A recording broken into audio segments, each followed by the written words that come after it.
Modern Real Estate Practice, page 188. Evidence of ownership. A warranty deed, title insurance policy, abstract of title with an attorney's opinion, or other documentation customary in the area will be used for proof of title. Encumbrances.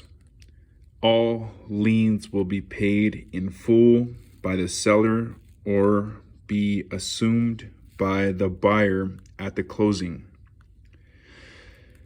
Home warranty program.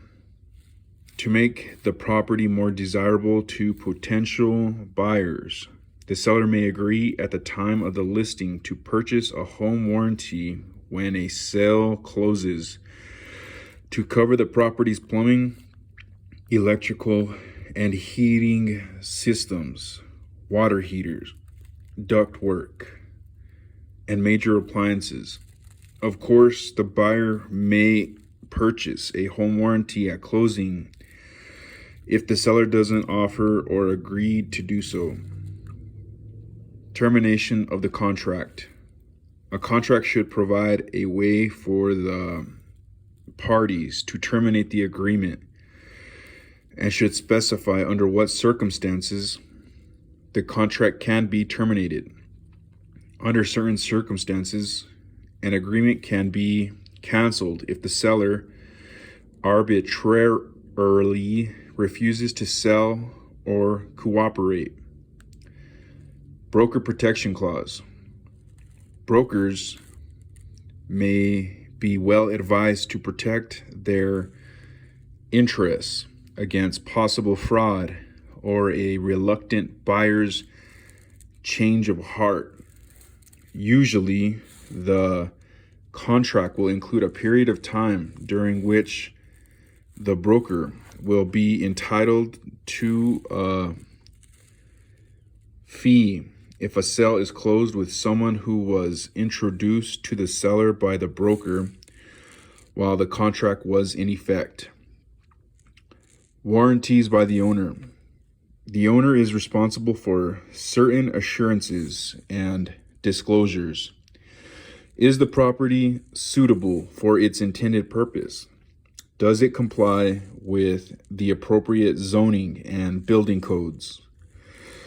Will it be transferred to the buyer in essentially the same condition as it was originally presented? Considering repairs or alterations to be made as provided for in a purchase contract. Are there any known defects that should be revealed to a prospective buyer? Indemnification, hold harmless wording. The seller and the broker may agree to hold each other harmless, for instance, not to sue one another for any incorrect information supplied by one another. Indemnification may be offered regardless of whether the inaccuracies are intentional or unintentional. Non-description, equal opportunity wording.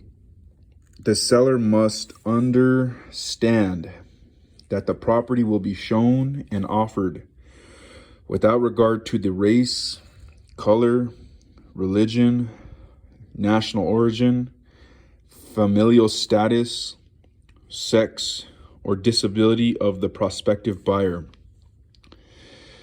Refer to state and local fair housing laws for a complete listing of protected classes in your area. There are also federal, state, and local laws that prohibit discrimination in lending and other aspects of a real estate transaction. Antitrust wording. The contract should state that all fees have been negotiated between the seller and the broker. To do otherwise is a violation of antitrust laws. Signatures of the parties. All parties identified in the contract must sign the contract, including all individuals who have a legal interest in the property. Date the contract is signed.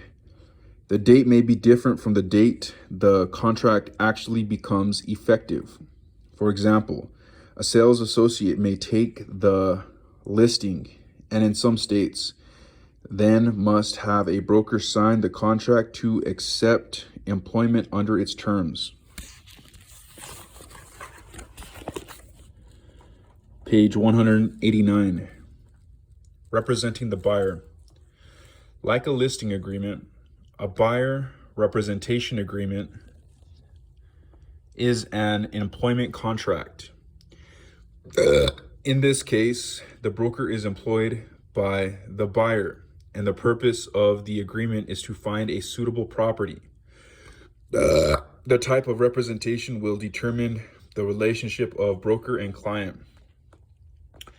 Although the buyer agency may be used to refer to any type of buyer-broker relationship, in some states the buyer and the broker can also establish a relationship that is less than agency. State law will define the nature of the buyer-broker relationship. An agency agreement will give the buyer a degree of representation, possibly only in a fiduciary relationship. A broker acting as the agent of the buyer must protect the buyer's interests at all points in the transaction. Buyer representation provisions. A number of topics must be disclosed by broker, typically acting through a sales associate, and buyer before they sign a buyer representation agreement. For instance, a sales associate should make the same disclosures to a prospective buyer that would be made to a prospective seller in a listing presentation. The sales associate should explain the types of representation available and the parties' rights and responsibilities under each. The specific services provided to a buyer client should be clearly explained. In an exclusive buyer representation agreement, the buyer works with only one broker, although the broker is free to represent other buyer clients. If the representation is not exclusive, the buyer can work with two or more brokers, which may create a problem if more than one broker suggests the same property to the buyer. A non-exclusive representation may work if the buyer is considering a purchase in more than one geographic area. Each broker's familiarity with a particular area will help find the property or properties that best match the buyer's needs. Figure 11.4 is a sample exclusive buyer representation agreement. As noted earlier, examples of state, regional, and local contract forms may be available online for your state. Compensation issues should be addressed, whatever the type of representation. The buyer's broker may be compensated in the forms of a flat fee for services, an hourly rate, a percentage of the purchase price, or some combination of those methods. The broker may require a retainer fee at the time the agreement is signed to cover initial expenses. The retainer may be applied as a credit toward any fees due at the closing. As in any brokerage agreement, the source of compensation does not determine the relationship of the parties. A buyer's broker may be compensated by either the buyer or, through the listing broker, the seller. Issues of compensation are always negotiable. Figure 11.3 lists the obligations owed to a buyer and the broker who works for the buyer, as well as the obligations owed to a buyer by the broker who works for the seller.